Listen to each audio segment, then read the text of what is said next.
In version 2021.01 of Case Journals, we have introduced a new feature about adding forms to cases.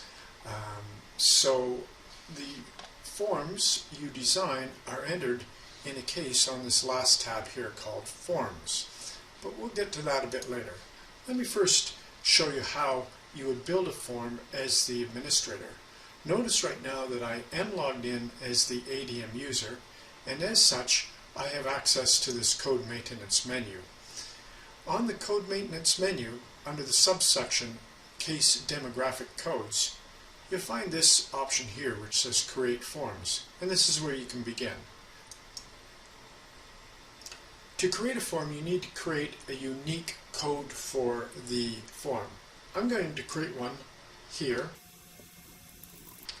I'm just calling it the initial intake form. And I'm going to click the button to allow it to be used, as opposed to if I have a form and I don't want anybody to use it anymore, I untick allow. But anyway, I'm going to allow this, and then I'm going to click on the yellow Save button over here. So now I can add the questions. This is going to be a fairly simple form in here. The first question I'm going to add is going to be this type here, which is yes, no, or unknown. Notice the 7 different types of questions you can have. Values rated 1 to 10, values 1 to 5. You can have multiple choices, either where you select one or all that apply. You can type in text, and you can also have yes, no questions, or in this case I'm going to choose a yes, no, or unknown. So once you choose your question type in here, you can add a weight. I'm going to put a weight in here of 1, and I'll explain that in a few moments. And down here is where I would type the question that I want to ask the person during this intake. So I'm just going to make up a question here, and it is, and I'm just going to save that over here. When you save it, you'll notice that the question shows down in this table below.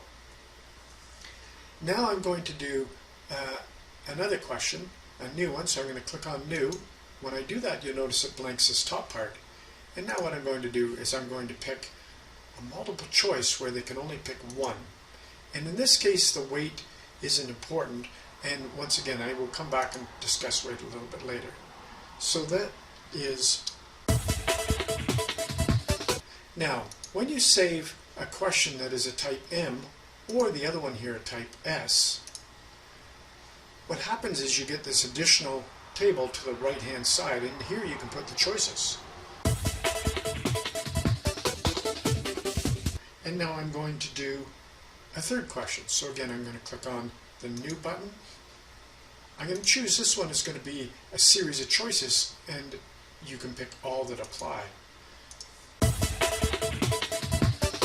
And again, when I save this now, because it's type S, it's going to pop this choices table up, and now I can put all of them in here.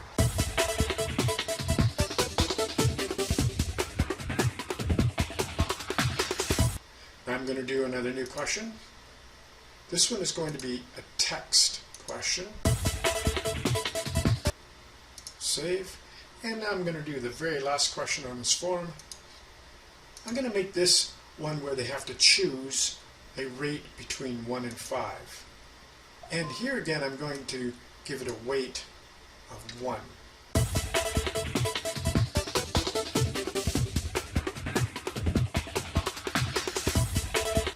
And I'm going to save that as well. So that's my form. 5 basic questions on there, and I've covered several of the types. If I want to see what this looks like, I can print this form out here, and I'll just preview it for you. Make that a bit smaller so you can see the whole thing, and we'll zoom it in a little bit here. So there's my question, my 5 questions that you see that we set up. So you can print this out and fill it out if you want. But more than likely the benefit is that you're going to put the answers into the computer. And here's how that works. But first I want to talk about this weight. So there are some question types in here. For example, this one, which is a yes, no, or unknown, or this one, which is a rating 1 to 5. Also the questions that are rated 1 to 10, or a question that's yes or no.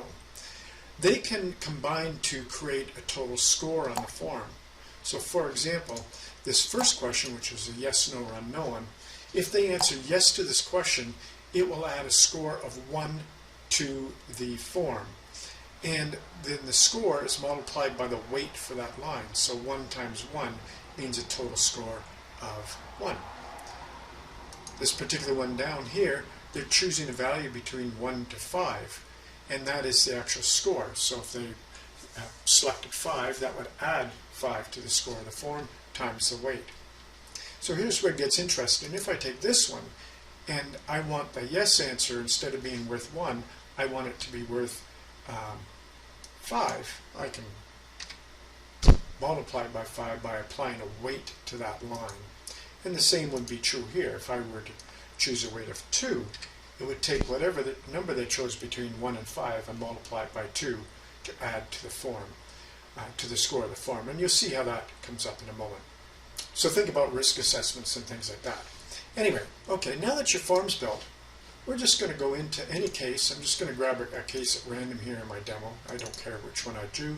And when I go to the Forms tab on the end of the case, now I can fill that form out. I start by clicking New Form, I pick a date for the form, and I pick the form code and click on the OK button to proceed. It now tells me I've got 5 questions ready for answering, and here I go. So here's my first question. Remember, it's a yes, no, or unknown. So if I pick yes here, notice, remember, this was a question where we have a weight of 5. So when I were to save this, you're going to see the score here, instead of being 0 out of 15, it's going to be 5 out of 15, because I answered yes to that question, as opposed to if I did no, it doesn't do anything. So that's how you can score a form. I'm going to go to the second question. This is one where we give them multiple choices, and they have to pick the one that best suits them. So that's what that one's going to be.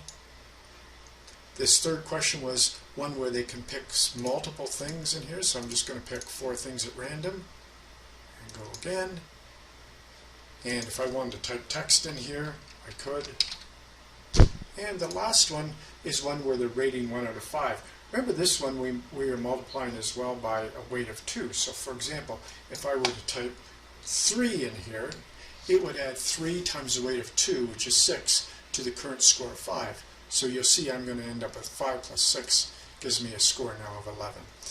Anyway, that's how you can do forms. From this point, you can print a copy of that form if you want, completed copy of the form here, which would look something like this, and there's the answers that they provided. And the only other thing that you need to know about forms is that you can go in to the statistics, and you will have statistics that you can now print out. From here will include statistics on forms, and you'll see those outlined more in the formula manual. Okay, so that's a new feature on forms added to build 2021.01 of Case Journals.